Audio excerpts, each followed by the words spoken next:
Welcome to Missionary Roundtable with your host, Kale Horvath.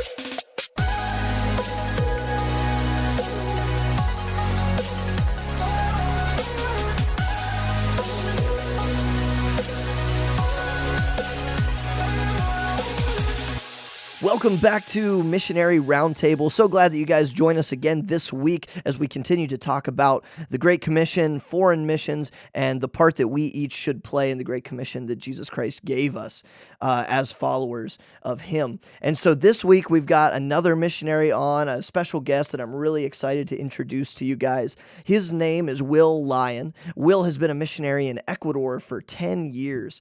He ministers in Northern Ecuador with his family in a village, which is awesome, and we're going to talk about village ministry a bit today as well. But let's just get right to it. Will, thank you so much for joining us. Thank you for having me, Kale. I really appreciate it. I met you several years ago. I'm not sure how long it's been now, maybe 5-6 years ago at a missions conference at our church, and it was really neat when you came to our church. I don't think you were raising support. Maybe you were just back. Well, you weren't on Deputation, I don't think, but you were just maybe doing rounds, meeting new churches and raising support. And when you came to our church and kind of said what you did in your field, everybody was kind of like, "Oh man, we got to support this guy. This is awesome." Yeah, I appreciate that. Yeah, we were on a short furlough, and we had met your pastor through a mutual friend. And the Lord just opened the door. We loved being at your church. We loved getting to know your people.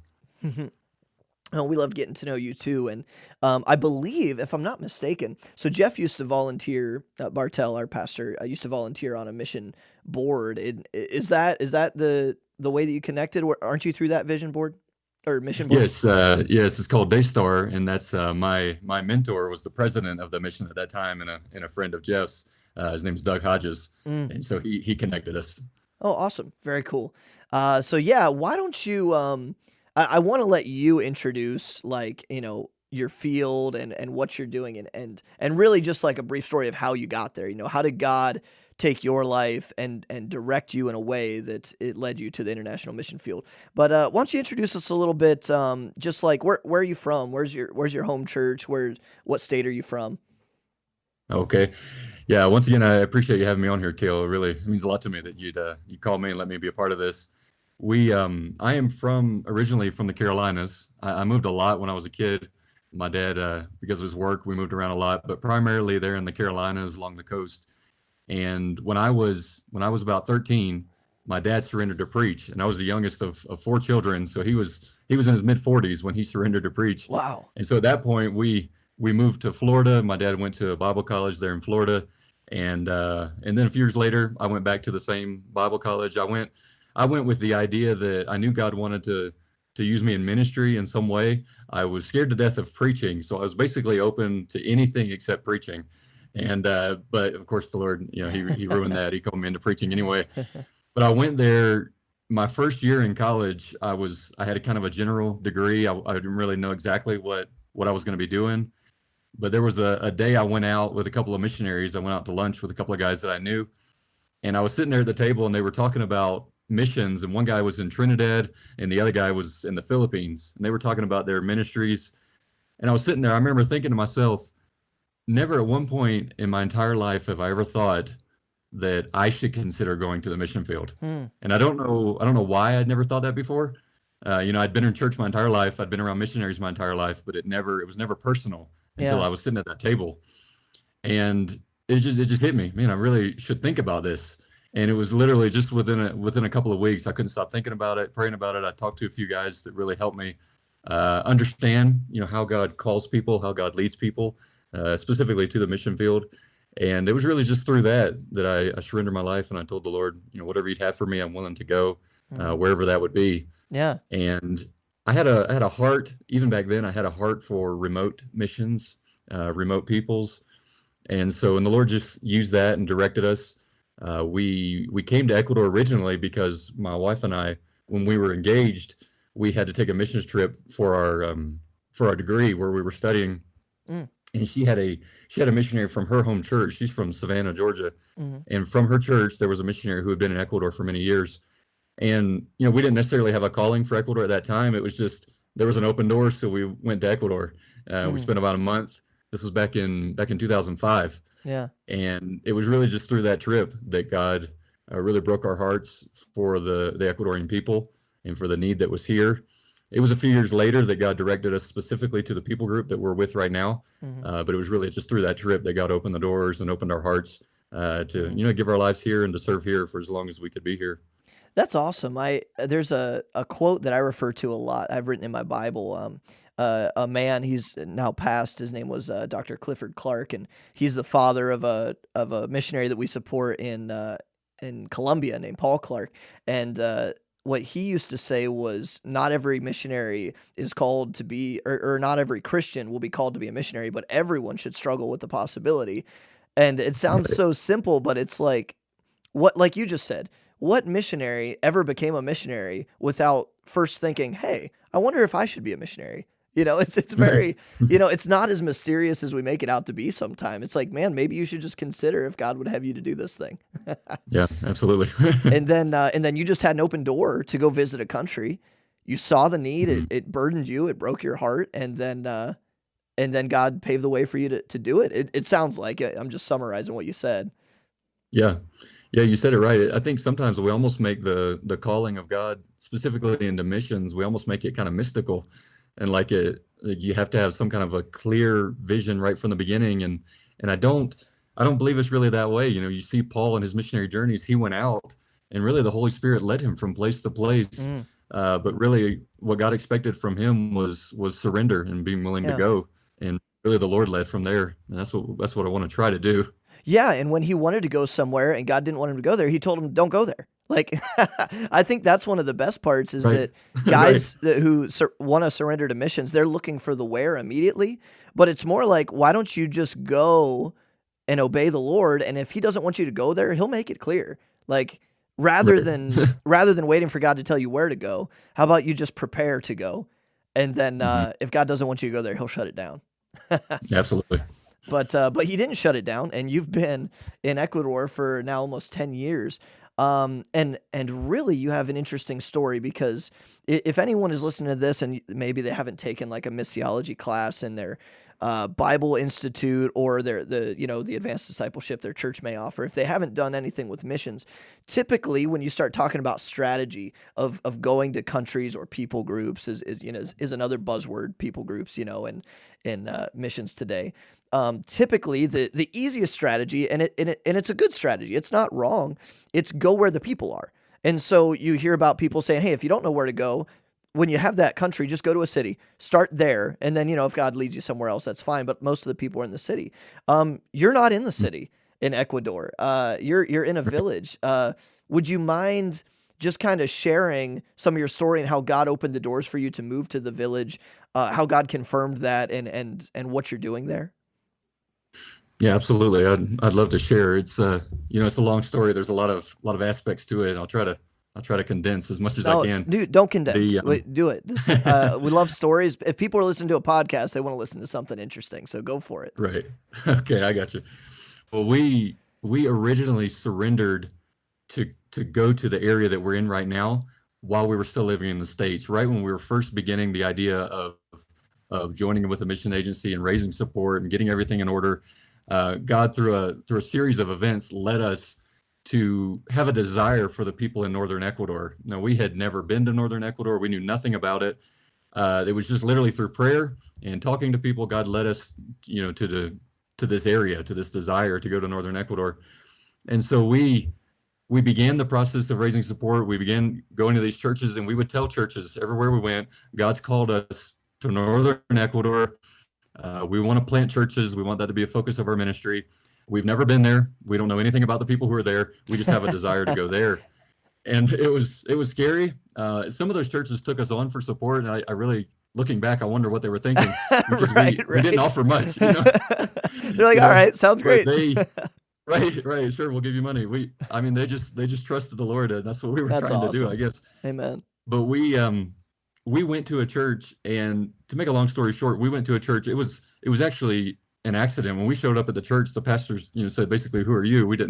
They didn't even mean to invite us. It was a mistake. Oh, wow. But when we got there, basically they said you can stay. We won't be able to support you. It was actually a denominational church. It wasn't even a church that normally supports missionaries. Mm-hmm. But like I said, long story short, when we presented our ministry at the church that night, I said the same thing. God's called us to a place we've never been. We don't know anyone there, but we have a desire to preach the gospel in that area. Mm-hmm. And after the service, there was a veteran missionary who was in the country of Venezuela, and he came up to our table and he asked me, he said, have you ever heard of the Kichwa people in Northern Ecuador? And at that point, I'd never heard the word, knew nothing about that people group. And I told him, I said, no. He said, let me show you something that's on my table. And right there on his table, there was a magazine that his mission agency put out, and it was listing the 10 largest unreached people groups in South America. And basically in the magazine, it was talking about people who are a people group who is less than 2% evangelical Christian. Wow. With no active church planting or no active missionaries is kind of the way they defined it. Mm-hmm. And right on the front cover of that magazine was a picture of a Kichwa lady in the area that we're serving right now. And they were listed as one of the 10 largest unreached people groups in South America. And he told me, he said, you said tonight that God's called you to the exact same area where these people are. And right on the front, there was a little map of Ecuador, and this little tiny area was outlined, and it was the exact same area that I had been praying for, that I had mentioned to the church that night. And he told me, he said, for 20 years, our mission agency has tried to get missionaries into this area, and we've never been able to do it. It's never worked out. He said, you ought to pray about going to this people group. He said, I just believe it's what God has for you. Wow. And I'm just sitting there looking at this magazine, looking at my wife, looking at this magazine, thinking to myself, this can't be real. This can't be true. And in that moment, there was just this peace and this understanding. And God told me, this is exactly why we have led you to this area, and it's to reach this people group. And so at that point, we went on to the rest of the churches. Hey, God's called us to this specific Kichwa people group. Oh wow! So you just by faith, it was like, okay, this is what we're doing. And when you're on Deputation, you just started saying from then on out, like, this is where we're going to. Yeah. Oh, this wow. is it. Man, praise the Lord. That's awesome. Yeah, it was it was a mess. It was scary, but there was this peace through the entire thing. This is what God wants, and it was exciting. I went to the first churches confused, but from that point on, there was just this peace. I know what God's called us to do. Is in that, like, not even to sidetrack the conversation, but to speak on Deputation a little bit, because we're finishing that right now and getting to the field this year, Lord willing. But like a lot of the young people that I've encountered at churches who want to do missions, their questions are always, so how do you do Deputation? Like, because it's this like ambiguous thing that we don't really have like a 10-step plan for. And it's so funny that you said, like, at the beginning, I didn't know what I was doing, and then I kind of figured it out. It's like, that's kind of Deputation in a nutshell. No idea what I'm doing. Calling and emailing pastors. You don't know me, but would you be interested in supporting us? And then you kind of figure out your groove as you go, which is kind of sounds like what you were saying happened for you. Yes, absolutely. That's exactly how it is. And maybe even got some more clarity on exactly what you were even going to do in the process. Exactly. Yeah. That's I awesome. updated our info packet that we sent to churches about 100 times during the deputation process. Well, and you, what year were you doing Deputation? About when was that? 2009 and 2010. Okay, so you were still sending out a lot of physical missionary info packets too.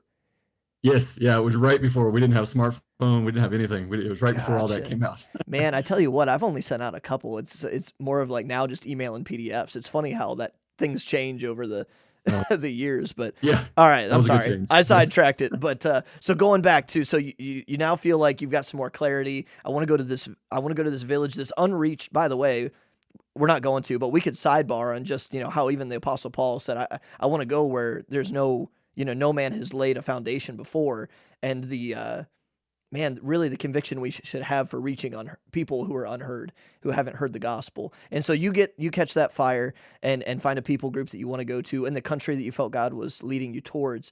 When you actually raise your support and you're landing on the field, what did that look like? Did you land in a city for language learning? Did you just go straight to that village in the beginning? How did you breach a village's small political and cultural barriers to for them to even allow you to come in? Because a village is a lot different than a city. You can't just move there and be like, I'm here now. Like they almost got to like let you come there, don't they?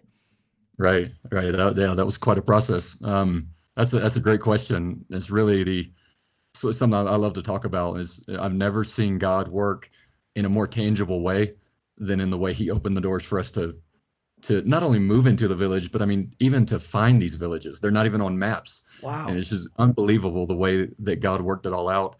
But if you kind of fast forward through the whole process, we spent 2 years raising support.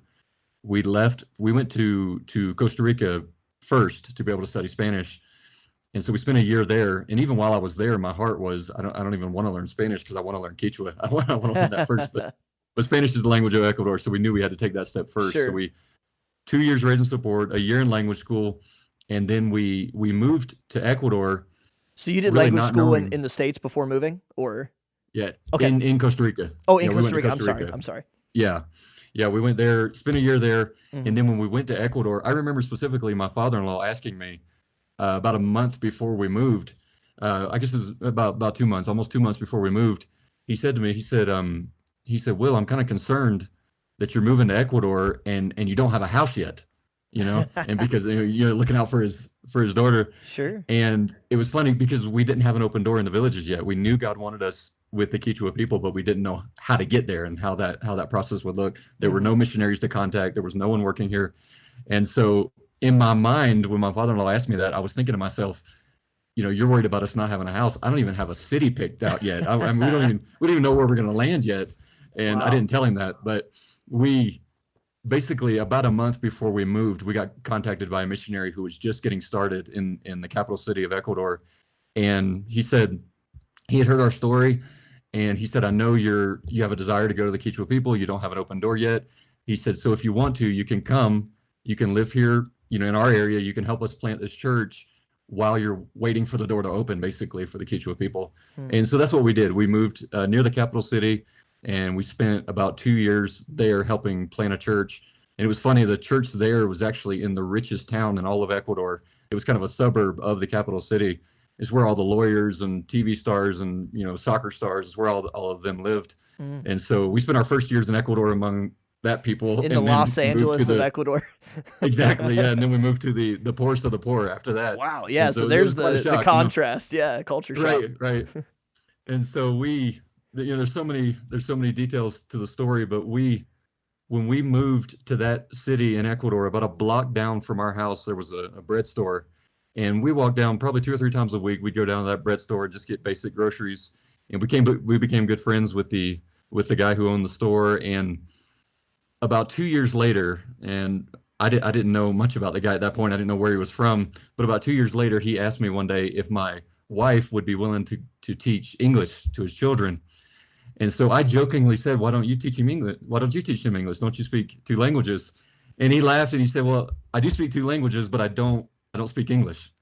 And so I was kind of confused. And I said, well, what language do you speak? And he said, well, I speak Spanish. And I said, well, obviously we're speaking in Spanish. Yeah. I said, what else do you speak? He said, I speak Kichwa. And my jaw hit the floor. And I was like, what'd you say? I've got a proposition for you. Right, exactly. I was like, there's no way that you speak Kichwa. And so we started talking. And there's Kichwa all over Ecuador, really all throughout South America that Kichwa is spoken. There's almost 50 million speakers of some form of Kichwa throughout South America. Wow. And so when he said that, I thought to myself, at first, this is amazing, but he's probably from a different area of Ecuador, a different Kichwa. Sure. Yeah, God had called us to a very specific area. And so I asked him, I said, where are you from? And he told me, he said, well, I'm from, and he named the province that he was from. It was the exact same province that God had led us to in 2000. It was 2008 when we originally surrendered to go to the Kichwa people in Northern Ecuador. It was 2014 when I was talking to him. Wow. And he told me, he said, I'm from this area. And so literally for 6 years, we had been praying. God opened the door for us to go to these Kichwa communities in this specific area. And it was the exact same area where this guy was from. Wow. And so he told me, he said, I'll take you up this weekend if you want to go. And I told him, I said, that's great, but I want to go right now. Yeah. Which, if I remember correct, exactly what year you were here at our church at the missions conference, I don't remember. But I feel like when we met you, you were talking about your family was then making the transition from the city to the village, which was pretty cool. And Yes. to even be able to advertise that at a missions conference is like, well, we've been in the country, but right now we're making the transition to the village. Right, exactly. Yeah, that was I want to say it was either 2015 or 2016. I can't remember That exactly would what make year it was. sense. Yeah, Yeah. but we yeah, from that one guy that he took us up into his village, God just opened doors faster than we could move through them at that point, and I mean, it was just like a snowball. Before we knew it, well, I'll just mention this one Kichwa man. He was a believer. We got in contact with him and spent about a year with him, and he was the one who originally actually told us. He said, you know, we've seen missionaries come and go, you know, over the years. He said, but we've never had anyone here, you know, among our people living here, learning our culture, being like us. And he said, if your heart truly is to reach our people, you have to be here. You Mm. have to live here. You have to speak our language. You have to, you know, live like we live so that you can understand it. And at that point, like you mentioned, at that point, we had already been taught, go to the big cities, you know, Sure. go to the big areas. And even a lot of missionaries who reach out and their heart really is to the smaller people groups, the majority of them are taught, live in the city and travel into the village. Mm. And and that's what we were thinking that we were going to do at that point. But he told me, he said, that's not what you need to do. You need to be here. You need to live here. You'll never really understand our people unless you're here. Mm. And it was through that God began opening doors. He gave me his inheritance, and which was What? a plot of land, and that's where we He began gave building it to the. you? Yeah, just gave us his inheritance, and it was the Wow. only thing he had. And he told me, he said my life is short. He said I don't know how long the Lord gives me. He said, but with what I have, I want to use it to reach our people. Oh my And goodness. it's just unbelievable. And he became my best friend. Honestly, the best friend I've ever had in my entire life. Mm. And he was a year older than me. He was very young. Kale, I'm sure you know, the Lord took him home about 6 months ago. Yeah. And I'm not telling you, it was the hardest thing I've ever been through. But his life and his testimony really is the story of what is happening right here in Ecuador right now, and all the wonderful things in the villages. It's not about us. It really is about that man. His name was Clever, about the doors that he opened for us. It's Wow. just unbelievable how God used him. And it's almost like, man, I don't even know what to say to that. Like that, there's almost no words how a man that was like the only believer you could find, God used him to not only give you an open door, but almost gave that man the foresight of like, listen, you aren't guaranteed tomorrow. We should all have that foresight that we're not Right. guaranteed tomorrow. But he gave up his earthly inheritance so that you could do something of much more eternal glory. And then it ended up being that God didn't have destined for him to live Right. an incredibly long life. I don't Yep. even know what to say to that. I mean, Yeah. it's emotional, but it's also the grace of God because, we're going to meet Clever again someday in heaven, which Yeah. is amazing. Absolutely. Hmm. Man, Absolutely. so how did you was Clever the integral part that allowed you to gain acceptance like amongst the village and those people? Yes, absolutely. He, first of all, his land, he had to get approval from his entire family, all of the brothers and cousins and his dad and everybody. And so our first year in the village was literally our people grow potatoes and corn, just Mhm. always potatoes and corn. Kale, if you come visit us one day, you're going to eat potatoes and corn the whole time you're Those here. are two And really so, good foods, and my wife right, would be fine with that. right, yeah, you'll learn to love them. But we spent that first year literally planting potatoes, shucking corn, and just sitting down with people. Where did you And live? we were still living in the capital city, Oh, and and so traveling. yeah, we would travel. It was almost 3 hours. We'd travel Wow. every week, and we'd come up on Saturdays. On Sundays, we would do ministry in the capital city. Mm. On Saturdays, we would do ministry here, but it was planting potatoes. You know what I'm Yeah. saying? It wasn't. We weren't planting churches because we weren't accepted yet. Yeah, And so we actually had a pastor one time get upset. He's like, "Why aren't you doing ministry up there in the villages?" sure. And my only answer was, "We are doing ministry. It looks very different here, Well, and you were and it takes building time." that trust with the Yeah, people too, and building your testimony. yeah, absolutely. And Wow. that's and you hear those things like you were mentioning in missiology classes. You hear the importance of those things. But when I got here, I realized it's not just they're important. I mean, it's absolutely vitally necessary. You have to do that. You Mm, have to go through that process of being accepted by the people. mm. If you're specifically in a village type setting, I know that's Yeah. extremely Well, important. and if in- in setting. regardless of the setting, village versus city, if you're actually going to have um, a ministry influence in the people, and you're not just going to build a church, but you're actually going to have influence in people's lives, you have to be accepted by them. And I think the key to Yeah, that is kind of what we're going to transition to here is this idea of cultural adaptation and adapting to the culture.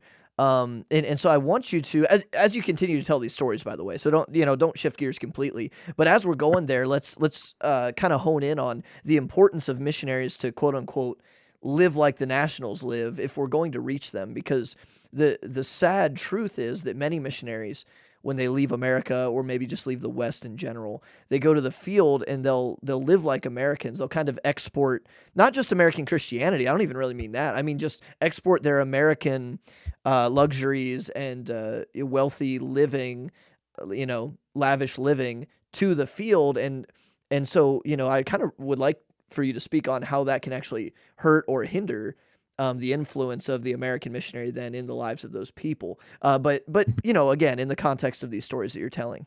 Yeah, I got you. Yeah, I think you really hit the nail on the head. I think a generation ago, the problem was, if there was an issue that kind of permeated missions, it was taking the American church to the mission field. And I think we've corrected that for by and large, we've corrected that. We haven't taken, our music and our ideas and our whatever, we've just taken our Bible and our gospel. Right, Yeah. exactly. That's the goal. And I think a lot of young missionaries, they're really seeing the importance of that. And I think that's outstanding. But if there is a mistake now that's permeating missions today, it's what you're mentioning. It's the idea that I can take my lifestyle, with me there. And to some extent you can, you don't have to drop everything. I know missionaries who say we don't have internet in our house because we want to drop English. We want to drop everything. I don't think you have to go to that extreme, but nearly every country in the world, if not every single country in the world, if you get close enough to the big cities, you'll find an expat community. You'll find an American neighborhood. You'll find American schools there. In fact, the first city where we helped plant that first church, there were 3 high schools in that city that were fully English, 100% English, because it was a more affluent area. Wow. And there were a lot of missionary children that went to those schools. And that's, like I said, it's not a bad thing. I'm not criticizing that side of things. It really depends on who God has called you to and what area God wants you to serve in. Well, like you said, it's not even wrong to let your kid go to an English-speaking high school or whatever. Right. Like you said, have internet. But because of the year and the day and age that we live in, I think what you're getting at is there's an easier temptation once you go to the field to never actually fully adopt that field, that culture, and that country. Yeah, it's very easy, very easy. And like I said, if God's called you to reach maybe the upper class, for example, in a larger city, there's nothing wrong with that. That's an outstanding calling. They're one of the largest unreached people groups in the world, really, is the upper class. And there's nothing wrong with living like them. And a lot of them live more like Americans. There's nothing wrong necessarily with that. But specifically in our setting, God called us to reach the poorest of the poor and to live among them and work among them. And so for us to live in an American neighborhood, an American community with American grocery stores and American hospitals, it wasn't possible for us because it would hinder, our ability to reach our people. If you were to do that, everything you just said there, which is kind of the opposite of what you would want to do, but say you were to do that, because that does exist out there in the world. And I don't even think they have ill intentions. I just think that they don't know better, or they get to the field and they're just like, well, I'm just going to live my life and I'm still going to try to reach people. But if you were to do all that, I'm going to reach these village people, but, live my American life or build kind of an American compound around my family, what does that do to the people's view of you? Like how does that actually hinder your ministry to them and your influence? Right. That's a good question. I think I can speak specifically to our people and to what we've seen and dealt with here. There's a lot of disadvantages, but one of the big disadvantages is that the third world and poor people groups around the world, they've become very accustomed to humanitarian aid. And they're used to the idea of mission teams, but not necessarily from churches. We've had groups come to our village from all over the world, not Christians, but people just show up, because they want to help the needy, with that idea. You don't have to be a Christian to do humanitarian stuff. Yeah, absolutely. Right, exactly. There's a lot of that goes on. And so our people are very accustomed to that. When they saw me as a foreigner, it wasn't weird. They'd seen foreigners before.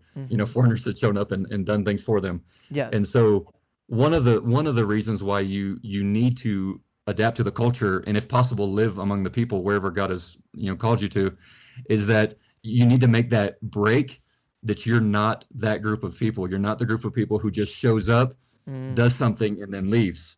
Sure. Because if you're that, the people will always view you as someone who basically comes in to save the day. You come in with a lot of money, you come in, you offer some teaching, but at the end of the day, you always leave. You always go back to what they've seen, like in movies and on internet and things like that. You go back to that rich, comfortable lifestyle while they stay back here and they suffer, and they'll always look at you as someone who never fully understands who they are. So there's that disconnect. Is the disconnect. Yeah. You're always someone else. You're always that group. You just came to help, but then you left and you never really knew who we were.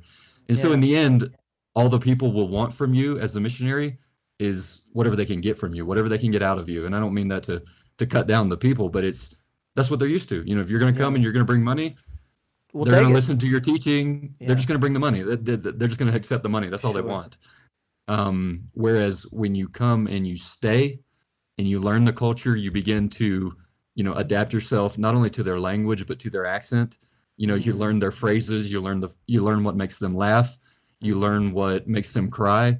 When you spend time with them in that kind of way, in intimate ways like that, it changes everything. You become one of them. You become their brother instead of the guy who kind of showed up to save the day. That's an awesome point. And to even the contrast side of it, it's not like you're saying, okay, go to the field and pretend you're not an American, because those people, they're not stupid. Like, they're going to look at you almost like, what are you doing? Like, you're like, if you're just, that guy that's like, well, I'm not an American and I'm going to do this and this, and they're not dumb. That might almost have an adverse effect too, of like, well, are you just like offensive. Mocking us or? Right. That's very offensive, even for our people. We've seen that several times, and I use it as a constant way of making people smile, just laughing with people. The mistakes that I make because I'm the foreigner. I point that out all the time, and so that's extremely important. So, what is the difference? Is it just your intention? What's the difference between going and too much to one side of where you're taking on their culture in a way that's almost offensive and mocking because you're disregarding your American heritage completely? What's the difference between that and going and being interested in their culture and adapting to the way they live with the desire to influence and reach them with the gospel? There's a few ways. I think one of the ways is thinking about the home that you live in. If God allows you to move into a village, which is what he permitted us to, I'll speak directly to that. There's a lot of people who live in mud homes in our area. But just recently, people have started building brick homes. It's basically the same idea, except that the mud bricks are baked instead of just raw. And so Clever, who helped us, he's the one who really helped us understand the culture. I asked him at the beginning, should we build a mud house so that our house would look like, the other people's? And he told me immediately, absolutely not. He said, these people know that you're an American. They know that you have more money to them, and it would be offensive to them. It would almost be a slap in the face to say, I'm going to come and live like you because, you're so down and I want to suffer like you suffer. He said that doesn't look good to us. It's like a condescending tone almost. It's condescending. Yeah. And he was the one. I mean, he was a Kichwa man who he told me that he had that perspective that there's limitations, but don't build a mud house, build something decent was the idea. But then you didn't also build an American drywall mansion that import all the materials. Right. Yeah, we didn't do that either. We built as much as we could as to be a decent home, but something that doesn't look weird. You would never drive through the village and say, oh, that's obviously the foreigner's house. Gotcha. I think you said that there was some other things, or was that the main point that you were getting at, was like how you live in the home? And right. Yeah. How you live in the home is probably the most important. And then just one of the other ways too, you can kind of continue that idea that you're the foreigner, but you're willing to get to know the people, is that a lot of times I take the opportunity to teach people about my culture. Now, I don't want that coming across the wrong way. I don't beat people over the head with it. I don't preach about it. We don't give English classes. We don't do anything like that. It's because we don't want to change the culture that's here. But we use opportunities to simply say, oh yeah, in our culture, we do something similar to that. Or, here's something funny you could say in English. We'll say, just teach them a funny phrase, just little things like that, Sure. so that they understand we are a foreigner, but at the same time, we're trying to connect to them. We're not trying to make them Americans. We're just trying to connect to them and understand, who they are, and that we're not that much different than them. That's awesome. Would you say that learning their language is an important key to learning the culture and that adaptation? Oh, it's vital. Mm-hmm. Vital, absolutely vital. In fact, I don't know that there's anything more important than that. That's the basic, building stone to be able to reach a culture. We're in an interesting situation, and I think a lot of missionaries are going to start dealing with this. A generation or two ago, there was no question. If God called you to a remote people group, you went there, you lived among the people, you learned that language, even though there was no book, there was no teaching, there was nothing. You just found a way to learn that language because you were completely immersed in that. The world is changing very rapidly because of internet, and so we're here in an Indian village where people have spoken Kichwa literally for thousands of years. And now all of a sudden, just in this generation, because of internet, because of schools, Spanish is infiltrating even here into the villages. And so our people speak Kichwa. Everybody from 30 and above, Kichwa is their first language.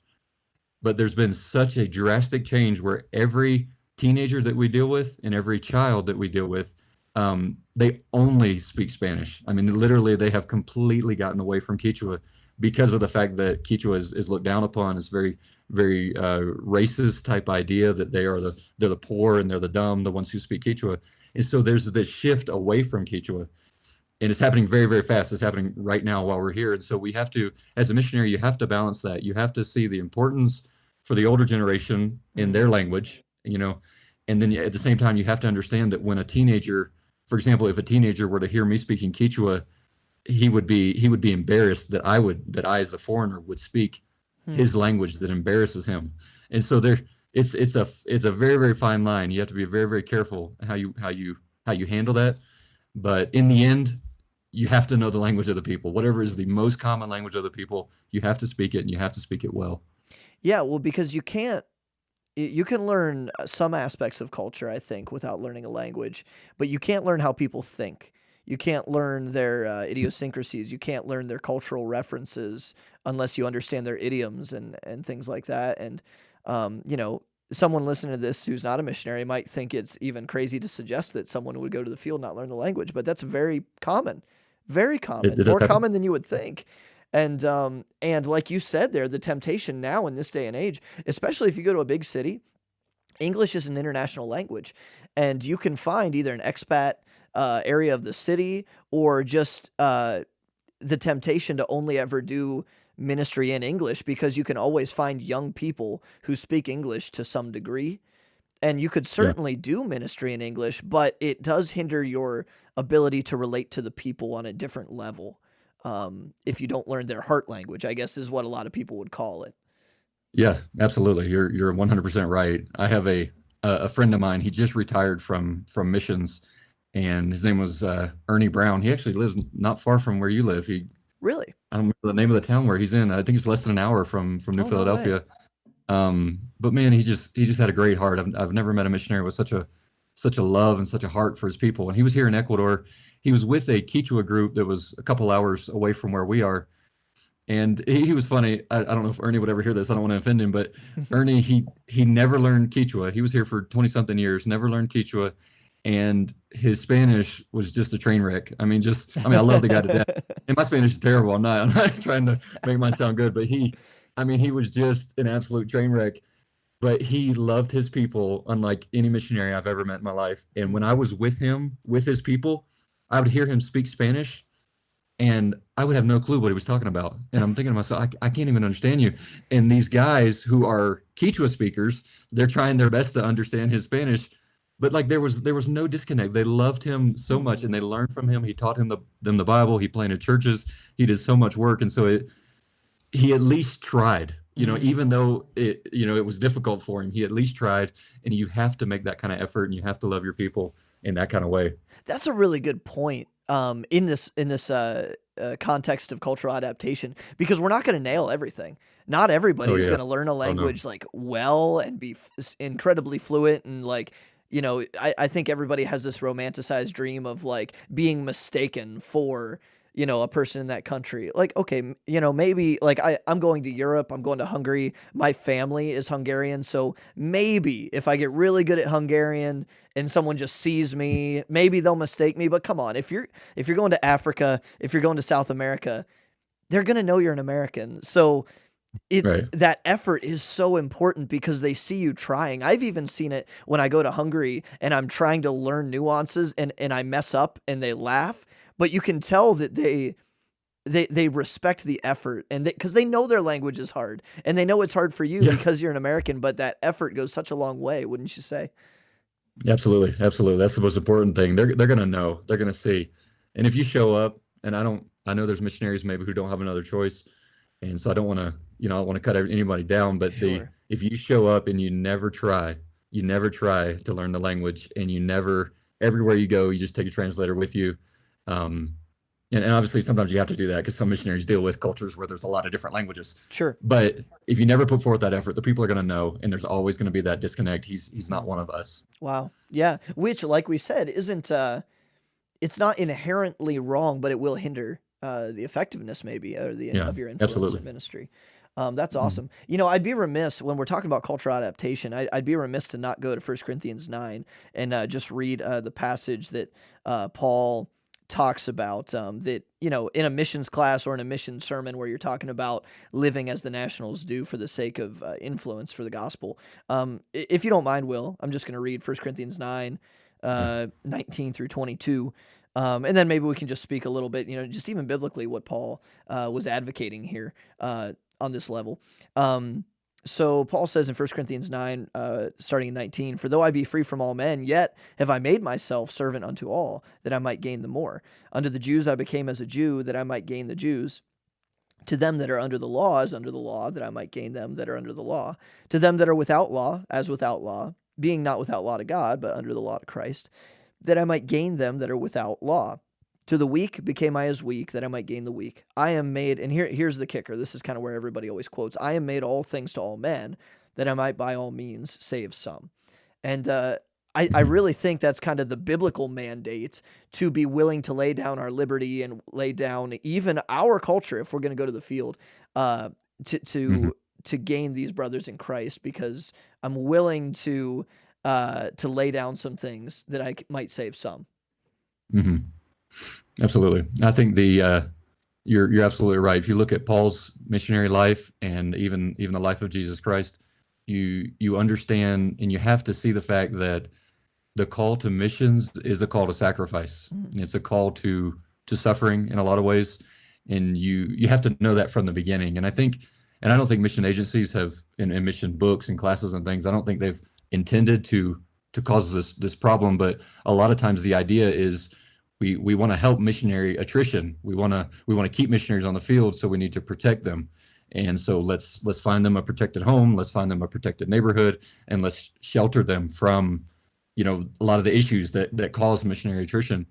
And I think that, and I guess in some ways you have to do that, but in the end you have to go back to the biblical example, and it is a life of sacrifice and it's a life of suffering, and you have to be willing to do that from day one. You have to know that you're stepping into that life Mm. to be able to follow Paul's example.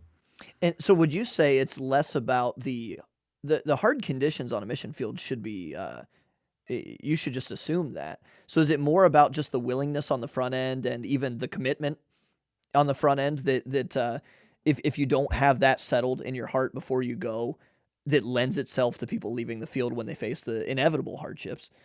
Yeah, absolutely. I think it is. I think on one hand, the missionary himself sometimes goes to the field unprepared, not realizing what he's getting into. Hmm. And I think even sometimes, as churches and books and classes and things, we're careful. We don't want to talk about the bad, and so Hmm. we only talk about the good. Hmm. And I guess that's important. For example, you go to the field for 10 years, and God has done things that just blows you away, and you go to a church to tell them about those 10 years, and you have 5 minutes, and just like Yeah. you So you can't talk highlight about the the good bad. things. Right, you highlight the good. And so if you Sure. grow up in a church you just hear that over and over. The mission field is wonderful. The mission field is a blessing, and all these wonderful things. And it is.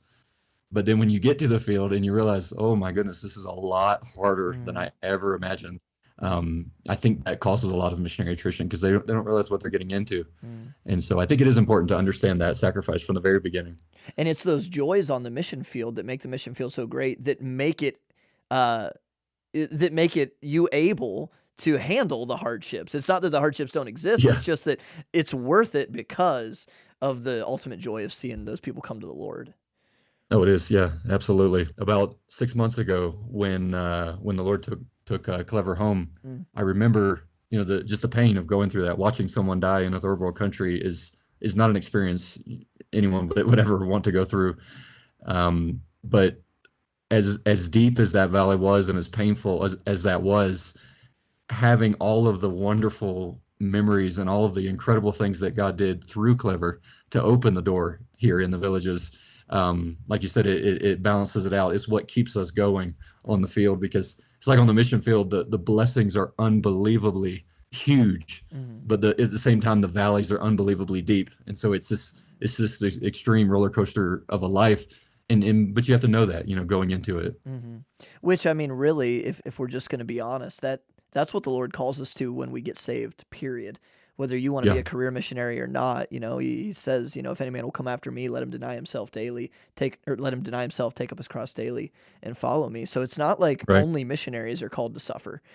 We all Absolutely. are, but maybe sometimes in America, it's easier to not allow ourselves to, because of the comforts that are available to us. You're right. Would you be willing to speak just to some of the practical hardships that's been on you and your family with this idea of, I'm going to live in the village and I'm going to adapt to the culture? You have children, a couple of younger children, and your wife, obviously. And like you said, it's not all, rainbows and unicorns sometimes, man. It can be hard. Would you mind speaking to some of those hardships and how maybe you guys have came through that together as a family? Yeah, absolutely. For my wife, when we started this whole process, we knew what we were going into. We knew to some extent, what it was going to look like. We had a lot of veteran missionaries that really helped us in that process. And I remember specifically when we were raising support, my wife told me, she said, if we could just have a washing machine, that would mean a lot to me, and that was just one of the things that was just for her, it was important. Sure. And doesn't sound like a high now maintenance lady, by the way. If her one request is just a washing machine, that sounds like a good woman there. Man, she's good. I'll tell you what, I definitely married up. But it's funny, we down here in the village now, and we live here. We've been here for a few years now, living here in the village, and we have a washing machine. We even have a dryer, believe it or not. Wow. And God's provided, refrigerator, stove. We don't have dirt floors. God has allowed us to live in a beautiful home, and so the Lord has used this home really to protect us from some of the frustrations, because living in a village never ends. It is always, you're always hit in the face, with living in the village. One of the things is that we, in our village, in all the villages in this area, they make announcements over a loudspeaker so that the whole village can hear it. And I mean, every morning, 5 o'clock in the morning, they're screaming over the loudspeaker. Oh, wow. And it's just this reminder every single day that we are somewhere where we don't belong. Right? Like you live on a military compound? They just say, hey, morning announcements for the entire village. Basically, yeah. That's basically the idea, right? And just the other day, they were hollering because somebody, a cow got loose and they didn't know whose cow it was. And so they were hollering, everybody come down, come see if this is your cow. And it was simple things like that. Yeah. But it reminds you that, like, I'm not from here. Yeah. Right, exactly.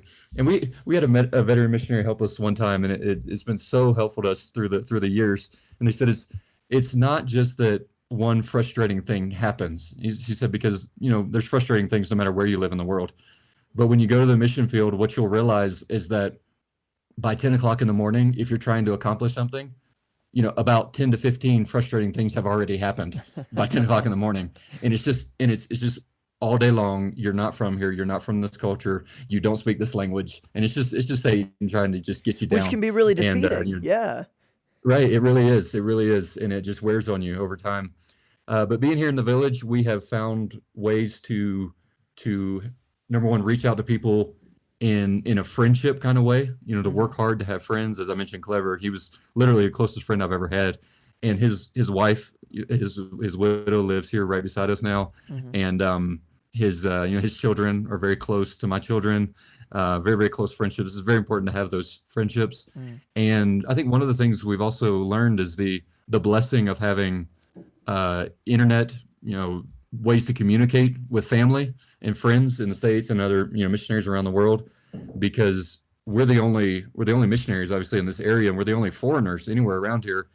And so if there's a problem, if there's an issue, everybody always, they look to us, they come to us, and that's a blessing spiritually. But every now and then you need someone to bless you spiritually, to help you, to talk to you, to ask you how you're doing. And so proactively trying to keep communication with family and friends has been extremely helpful to us in the village. That's awesome. What about even just like with, how young were your kids when you went to the field? Let's see, my youngest son was 2 months old, and the oldest one was 3. Wow. Yeah, So they were very small. they don't, so that may have been more difficult for you, but they don't really know a difference between, obviously they've been to the States several times, but being in several different countries, it's like that's kind of what they've been used to since they were born. So it's not like they're, man, Right. I wish we would go back to America. I wish I had my iPhone, kind of a thing. Right. No, we don't deal with that. But on the other hand, if we could just talk to a lot of different people are listening to this podcast, and whether they're pastors or prospective missionaries or just church members, we could speak to the husbands for a second. You take your wife to the field; she's your partner in ministry, of course. But you also, it's easy, I think, for men to get caught up in the work, because ministry is work, and it drains you, and it drains you more than even a secular 9-to-5 job would. What have you done, or what should we do? What advice would you give to husbands to make sure that your wife isn't draining and you're ignoring that, and you kind of making sure that you guys are on the same page, and that her walk with the Lord is going well as well?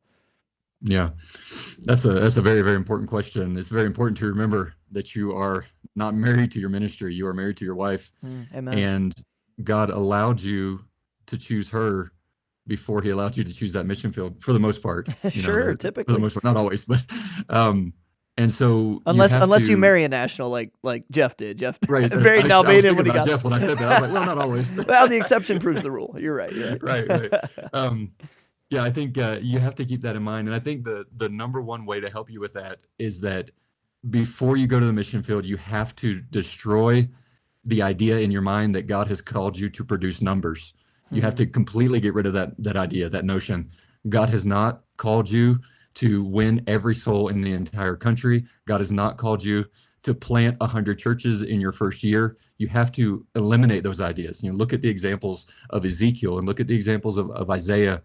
God called these men to something that was not huge and glamorous in man's eyes. He called them to something that was included suffering. It included very small numbers. And that's very important to remember when you go to the mission field, because if you go thinking, I've got to make sure I have, 3 indigenous churches in the first month, I've got to do all these crazy things, and we let those numbers affect how we do ministry, the first person that's going to get pushed off of our radar will be our wife, because we think she's okay, she's got it, she understands how important the spiritual aspect of things is, and she'll let me, do whatever I need to do in ministry, and I can set her off to the side. And that's the number one way to destroy your ministry, destroy your family. You have to put her first. You have to destroy the concept of numbers in your mind, and meet her needs, whatever she needs. Be willing to listen to her, even if it may look like a hindrance in ministry in your eyes. You got to say, well, she's my first ministry, and I have to be willing to put her first. Sure.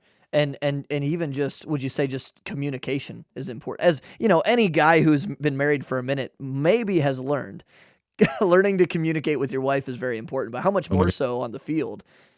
Yeah, definitely. Very, very important. And I think more than anything, you have to learn to listen to her, and you have to be willing to reiterate to her over and over and over again that you're important, your opinion matters, that you are important. I want to know what you're thinking. I want to know what your opinion is in what we're dealing with and what we are facing, because I promise you the mission field is a lot harder for the wife, for the lady, than it is for the husband in general. That's something that they deal with that we don't deal with as much. Wow. Amen. Man, that's so good. As we kind of wind this down, do you have any advice, kind of going back to our main subject there, the cultural adaptation? Do you have any advice for those listening, prospective missionaries, or even missionaries on the field who are like, man, I need to kind of evolve the way I'm living life? Do you have any advice on wisely adapting to the culture in a way that's behooving to the gospel and not just forsaking, personal holiness in the name of fitting in? Because, sometimes we use this word culture like culture is in a way amoral, unless it's not, though, because some culture is downright sinful, and it's against God. So how can you do that in a wise way that behooves the gospel and isn't just forsaking personal holiness in the name of fitting in? Because after all, the Bible tells us we're to be in the world, but not of it. So there has to be a balancing factor, wouldn't you say? Yeah, absolutely. You're absolutely right. I think that one of the things that has helped us the most in regards to the gospel and spiritually adapting to the culture has been the aspect of discipleship. Mhm. And I think if we go to the mission field focused on numbers, one of the other things that we tend to forget about is the aspect of discipleship, because discipleship is slow and it's messy and it's frustrating at times. But when we take the time to focus on discipleship, like in our setting, where God's called us to a very specific people group in a very specific type setting, our house is full. Of course, not recently because of the virus and the issues that are Sure. going on. But in general, our house is full of Kichwa people who we are pouring ourselves into in discipleship, just life on life, intentional discipleship. And we have small groups that come, we have several individuals that come, and we spend our life doing that. I have learned more about the culture and how to adapt to the culture and how to spiritually speak into the culture from discipleship than any other thing. I Hmm. mean, you can show up in a village and say, hey, this foreigner's here to preach, and you can preach the gospel faithfully, and maybe the whole village will come out and hear you. And that's effective within a certain context. But if you'll go back to that village and you'll say, hey, sit down with me every week, let's sit down and spend a couple hours together, that will completely change your ministry. It will completely change how you spiritually influence that person and how you let the word of God speak into their culture. And so it's not just me trying to figure out all the nuances of this culture. It's me saying, hey, here's the truth of the word. Here's how this applies to your life. And they start making the connections of the culture and they share those connections with me. And it helps me learn and it helps them grow in their spiritual life. Oh, that's really good. I mean, that almost even gets into the nuance of what is the Great Commission. Is it simply Yeah, just going and telling as many people about the gospel as possible, or is there this essence of making disciples of all nations? Not just simply going and absolutely. making a bunch of babies and not raising them, but Right, right, reproducing sons of God and then raising them to spiritual maturity so they can do right. likewise. Man, Spiritual that's warfare, amazing. right? You've been such a good interview. If you're listening out here, you're a pastor, you go to a church, and you're listening to this guy Will Lyon, and he's in a village. He's been in Ecuador for 10 years. He lives in this village among the people, making disciples, reaching a people group that was previously unreached. How could you not support this guy? I mean, if you got missions budget, you need to support Will Lyon. Sorry, maybe I'm being too candid, but Will, if there's someone who wants to just know more about you or your ministry and what you're doing, do you guys have a website or anything, or an email or something they could get a hold of you? Yeah, a guy just recently is putting together a website for us. It's reaching10,000.org, all letters. All Our letters house is spelled at out. Yeah, our house is at 10,000 feet. That's why we Oh, chose that that's name. Yeah, cool. reaching10,000.org. Yeah. Reaching10,000.org, and you can find more about Will Lyon and his ministry to the Kichwa people in Northern Ecuador. Will, thank you so much for this, man. It's been a blessing for me. I know it's been a blessing for those listening. Thank you very much for having me. I appreciate it. Well, there you go. Another missionary conversation talking about some of the key aspects and importance of doing foreign missions as an American or Westerner, or really as any foreigner going to another culture that is foreign to them. Language obviously is a key aspect, but maybe the biggest thing we can glean from Will's testimony and his stories, and comparing that with Scripture, is just the willingness of our heart to lay down our preferences, our luxuries, and be willing to take on the new culture. It's in the year 2020, anywhere you go, there's going to be cities where there's Western technology. So it's not like saying, like, back during the 17 and 1800s, like I'm going to get on a boat and I'll never see my family again. And I'm going to live amongst tribal people. Like, that might still occur in some places in the world, but chances are if you're worried about some of those things and being a missionary today, man, it's a lot easier to be a missionary today than it was 200 or 300 years ago. And the temptation is also there to completely take our American or Western mindset and culture with us. And so we just have to have a heart and a willingness and a desire to lay that all at the foot of the cross and say, Lord, I will do whatever you want me to do and go wherever you want me to go. And when I go there, I'm not just going to go half-heartedly. I'm going to go all in and really seek to reach the people that are there by learning their culture and living as they live. Not in a condescending way, but in a way that is relatable so that I can understand them and how they think and why they think the way they think so that I can reach them with the gospel of Christ. I hope that was beneficial to you and encouraging and that you learned something. Thank you guys for listening. We will see you back next week. God bless. Thanks for listening. Please rate and subscribe and share us on social media. Also, please make sure to check out our other podcast, Theology Roundtable, at theologyroundtable.com.